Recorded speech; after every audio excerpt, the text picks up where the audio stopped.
Song of the day.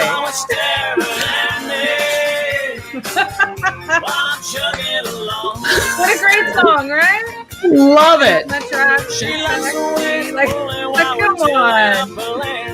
How can you not like country with me? How can you not like country with me? Makes my tractor sexy.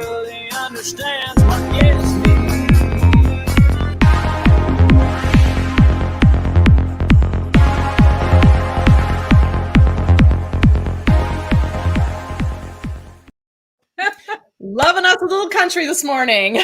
You know, we were because I had a song planned.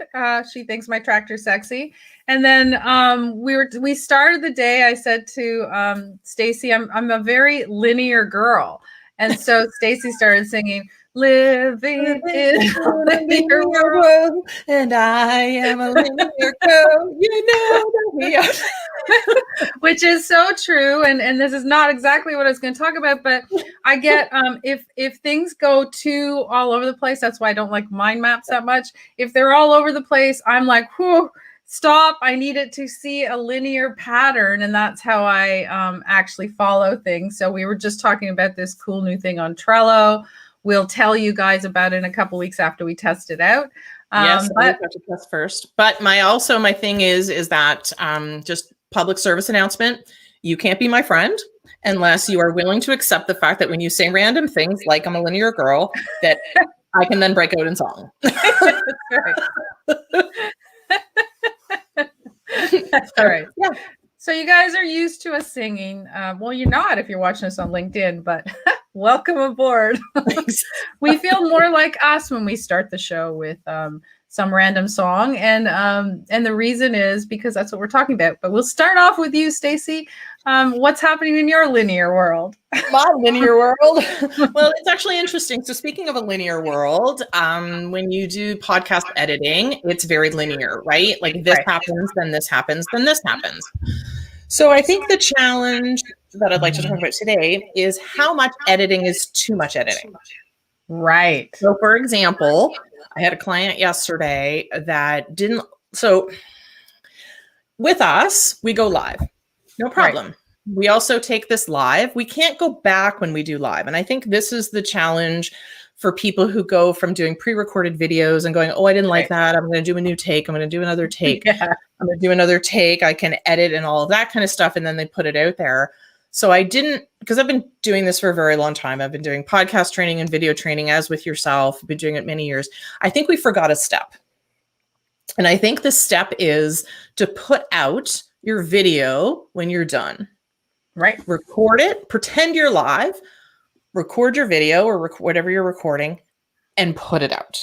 Right. Then you're ready to go live. Because so yesterday I was editing a client's podcast, going through everything. There was a few like bigger pauses that I take out and all of that kind of stuff. But what happened was that she went, oh, I re-listened to it.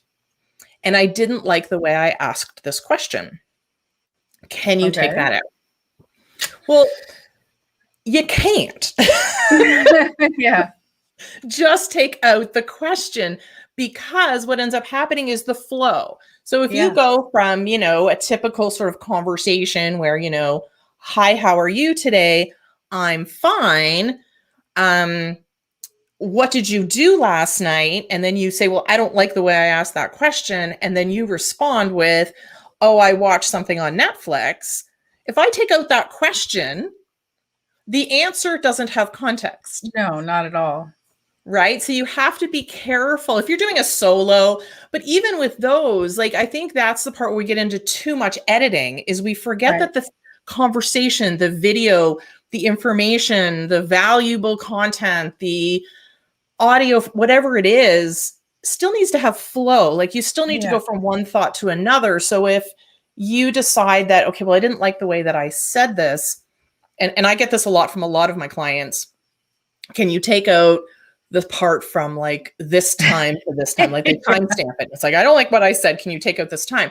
Yeah. But what I have to do is either shorten that time or elongate the time or take out something else. Right. Because there needs to be a thought and a flow and going from here. So I guess my question today is, how much editing is too much editing. I know what you're Right. going to say because we don't edit anything. We don't edit anything. We leave all our bad singing, our bad jokes. We leave everything in it.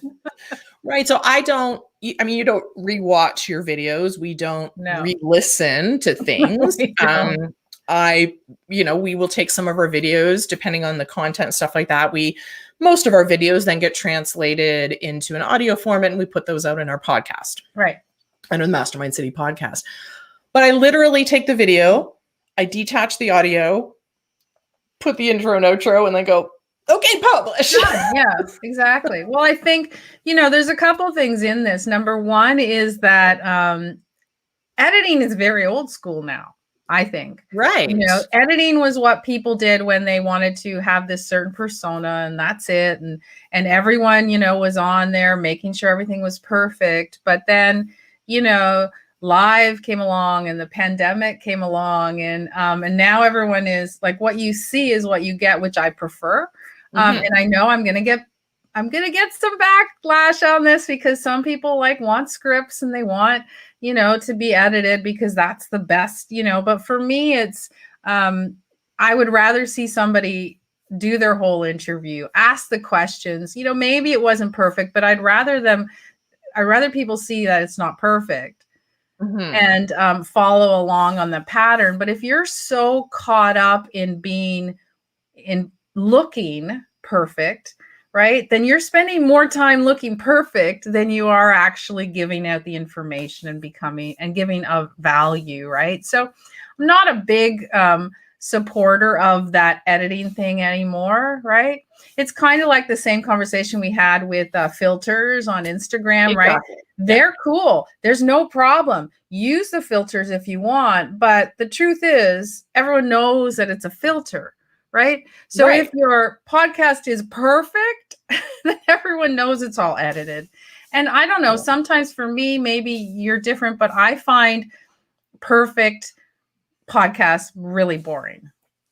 Well, exactly. You can tell, and I know we've kind of touched on this before, but you can tell when someone's reading. Yeah. Absolutely. But the other piece is the natural way that people talk, right? People will say the word they pause. Right. They say something, they think. What a concept. Right. You're allowed for, someone to ask a question and then have a pause, especially if it's natural, that if you ask a question, I need to think for a second, as opposed to you ask a question, I immediately have this amazing answer all crafted out, because that's what it'll look like when it's too edited. Yeah. So again, a lot of other requests I get is, when I ask this question, they paused for like 2 seconds. Like, could you take that out? And I'm like, but that's okay. It is okay. Dead space is okay. Like people get it. Allowed because it also gives what I think the difference. Like I got sort of the back and forth in regards to dead air versus giving the audience the ability to absorb or information. So it's not dead air. You're giving the audience a chance to receive information. You're giving the audience also a chance to think. Yeah. What would their answer be? Yeah. What are they thinking? And then the person goes on to continue. The other one I get a lot of in the perfection world is those ums. We do. So if the only thing that I take out is because I can see ums in the audio file because I'm just that geeky. Yeah. So if there's a really long one, so like how many of those do you have? Not a lot, but I do take those out because that's just annoying. Yeah. But if it's just a general conversation and you ask a question and I go, yeah, you know what, I do agree with that. That's okay because that's the way that I talk. So I think the naturalness is better than the too edited, in my opinion. And I think we just, unfortunately, it's too easy to edit these days. Yeah. Remember before? Oh my goodness. Yeah. And I think so we're big on live and going and saying what you're saying and leaving it all in. Understand, we are not saying to leave it all in if you're saying nothing that's of relevance, right? So we're Well, not yeah, telling you to go live and talk a bunch of nothing and then put it up there, right? So if it's interesting and somebody will want to listen to it, then leave it. But if you're just rambling without anything, then that's when it should be edited. But absolutely. But I think I that mean, also goes the difference between being prepared right, and being scripted. right. And Two very different things. we talk about it is a very, very hard skill an interviewer has, right? They're great at interviewing. I'm not a good interviewer. I'm a good just at conversation, Yeah. but people that are really good at interviewing just have that talent. It's either learned or but so you'll see, for those of you who are coming to our tiki bar tonight, Friday night tiki bars tonight, and Shay Marval is with us. She is a phenomenal interviewer. She has a Yeah. great podcast, and we're going to talk to her tonight, which kind of fits in. And Stacy and I don't prep this, so we don't know what we're talking about, each of us. But it fits in because she's going to talk about. We're going to ask her about what it's like to interview a lot of famous people, celebrities, people that are very highly skilled in their industry. And again, it's a different skill set. So if you are doing a podcast, this is what I believe. If you're doing a podcast that you interview people and you have to edit a lot, it might be that you're just not that great of an interviewer. Yeah, you might need to up your interview skills. Right. Absolutely. Because the person being interviewed, they don't unless they kind of say, oh, can I start again? Because that's happened a few times. Oh, can I start that answer again? I don't like that either. Obviously, I'm going to edit that out as the post-production. Right. But if you are asking the question and they're answering the question, they're not going back to you and saying, oh, well, can you do this? Can you edit this? Can you do it? It's only the person who's doing the interview that gets to make that choice. Right. Because their podcast. Right. So you're right. Maybe it's the interview skills, which I'm really excited. I have to admit, Yeah.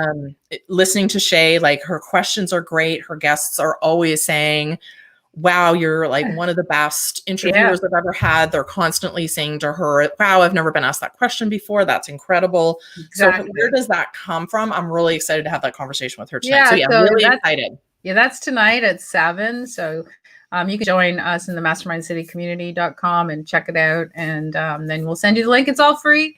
And it'll be a fabulous night to hang out. Yeah, I'm looking forward to it. Okay. What do I want to talk about today? Now that we're living in a linear world and somebody loves a tractor, what song did we play? She thinks my tractor's sexy. My question is, city or country? I'm a big city girl, right? I'm a big city girl. I love cities.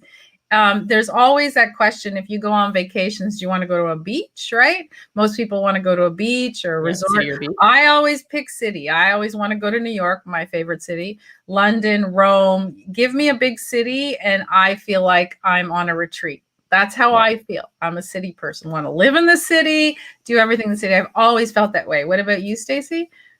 Well, I've grown up, my parents are from the country. So there's like the country, then there's like the country. So literally middle of nowhere. So I feel like I've had both, but I also like the city. As soon as I graduated high school, my first instinct was I need to move to the city, love the city. I have to say I'm probably a mix of both. I kind of like the chill on the beach, but I kind of like the nightlife. I think that's the biggest challenge. I kind of want to go to a club but I also want to do and see the world. So as much as the chill time and stuff like that, like any time that I want to go somewhere, I want to see the city. When a cruise, I'm like, I want to get off the boat. I want to see the city. So I do love cities. They're fun. Well, here's the interesting part. So I've always, as I said, been a city girl. I thought that's where I wanted to, live forever. Eventually, when I can just get a condo and it's just, I don't have all these kids around. It'll be in downtown Toronto, in a condo. That was my goal. And then something funny happened, which isn't funny. The pandemic hit. and something happened. And everyone's life changed, right? And now what's fascinating is I talked to 3 people last week who all live around me. We're kind of in the suburbs. And they're all like, you know what? I don't want to live here anymore. I don't want to spend all this money on a home just because I'm in the city. I would rather, I don't need it. Obviously, I've learned that I don't need Starbucks on every corner. And I can pack up and move somewhere where it's less money, where there's more freedom, and I have more time on my own, which is, if you had asked me a year and a half ago, I would have said, you're out of your freaking mind. Look, Well, and I think that's the part that people aren't recognizing is, okay, we're talking about COVID and, being in isolation and all of that kind of stuff, but it's our mindset shift right. that has changed more than our physical, like, of course we want to get vaccines and we want to be Yeah. protected and, I want to be able to go to the grocery store whenever I want and the store and blah, blah, blah, blah, blah. But you're right. It's the mindset shift that's really had a huge impact. Right. So it's fascinating to me that how everything can change for you, right? So now it's like, is it cool? Like, I could live in the country, still come down and go do my concerts and do everything I want when the world opens up again and travel. But wouldn't it be nice to have a different experience, right? Well, and I think you're right. We don't have to be home. No, We don't, or sorry, we don't have to, not, we have to be home. We have to stay at home. We don't have to be in our physical location, meaning close to our physical work location. Right. That's the difference. And that's, it's really broadened people's perspective on where they want to live. And every single day when you read, the New York Times or the Globe and Mail or whoever you're reading, all these stories about people who, packed up, who are living in the middle of the city, moved their family, found a place that there's no mortgage in the middle of the country. They're doing their same job because it's remote. And now they've realized that they don't have to even go back to that lifestyle. So their lifestyle has changed, and their lifestyle, which is fascinating to me, is moving back to, I think, what it used to be, decades ago, with new technology, right? Right. Because you can literally have a digital business and live in the middle of nowhere. In the middle of nowhere. And so, which was never an option before. Number one, internet wasn't that great in suburbs and in the country. I think people who, again, used to work in physical locations, even if they did have the ability to sort of work from home, they didn't that often. But this has shifted. This has just shifted all the whole working. I mean, people are selling their homes. We live in Canada, and people are moving from, the biggest province of Ontario to the East Coast. Yeah, lots of people. It's a slower lifestyle, but they can do exactly the same job, no changes, except for the fact that they live in a different place. Well, I read an article. There was a family who had a home on downtown Toronto. It was on the Danforth, and it was a little tiny house, 1,100 square feet or something, and it was sold for 1.3 million. And then they went to the East Coast, and they went to what's the name of the town? Sidney Crosby's hometown. Cole Harbour. Cole Harbour. So Sidney Crosby, big hockey player. They read about that's where he was from. So they just looked it up and moved. And they bought a 3,600 square foot house for $600,000 or something. Yeah. And they have a really great life. So I'm not telling you to move out of the city, and I'm not telling you, because that's not what I'm saying here. But what I am saying is, it's fascinating how your mindset can shift and allow you to go, you know what? Maybe there is an alternative. So for me, and the fact that, she thinks my tractor's sexy, is because there is kind of something sexy about being on a remote location. So that's why we bought a farm.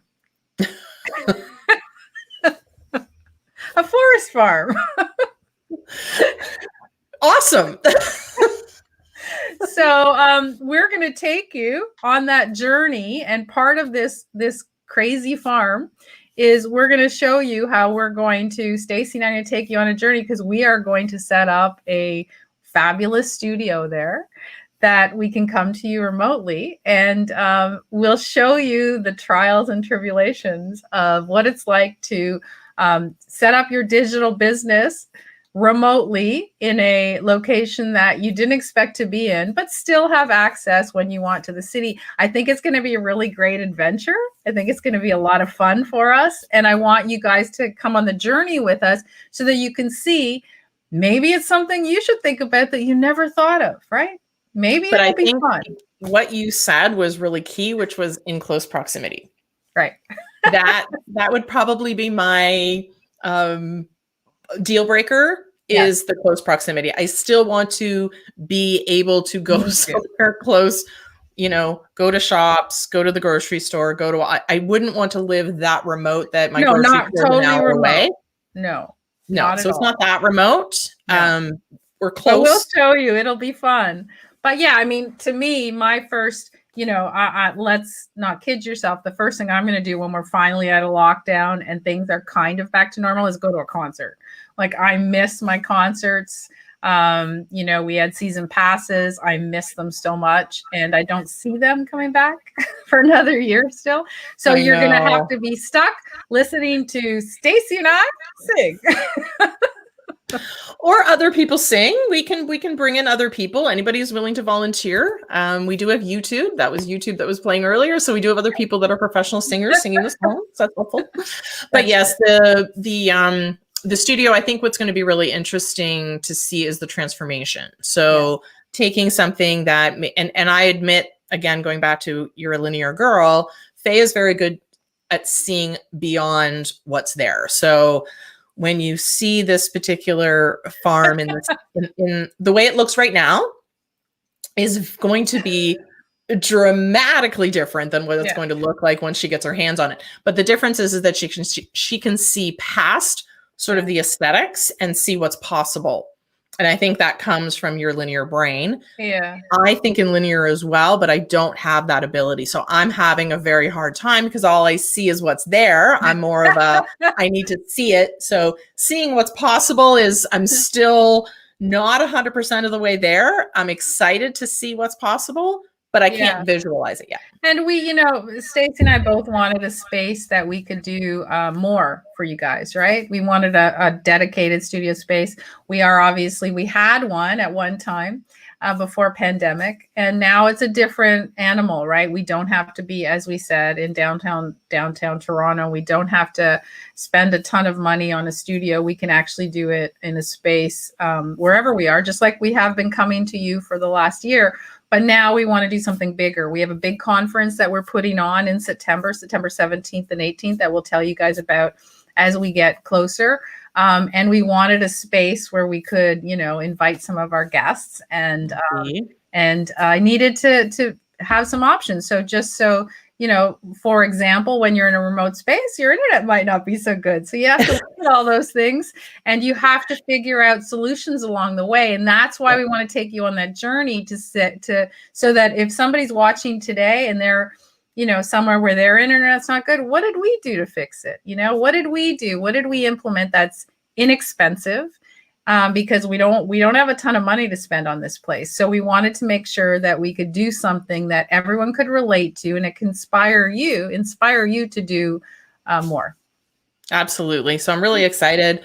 I like the fact that it's a different space because it's very easy. You hop on Zoom or you hop on a streaming software, you do your separate screens and easy peasy. But again, what happens, you're right. And I think that's what I'm just going back to the over edited. That sometimes ends up being the fear for somebody going live is what happens if your internet goes down? What happens if hiccups happen? You roll with it. And how do you roll with it? Well, I guess we're going to find out. And what happens if, you look at your video and you're like, oh, I don't like what people are seeing behind me. Right. And then you're like, can you cut that out? No, I want to cut that out. It looks fine. See, did you see my little guy there? No, I didn't see that. I didn't notice the little guy. He says, I took a pill. Why are you still here? The close of the day. All right. For those of us we are looking forward to seeing Shay tonight. So join us tonight at 7:00 and we'll hear all of her tips and tricks on how to be a great interviewer. And make sure you make your Negroni and join us. See you then. Bye.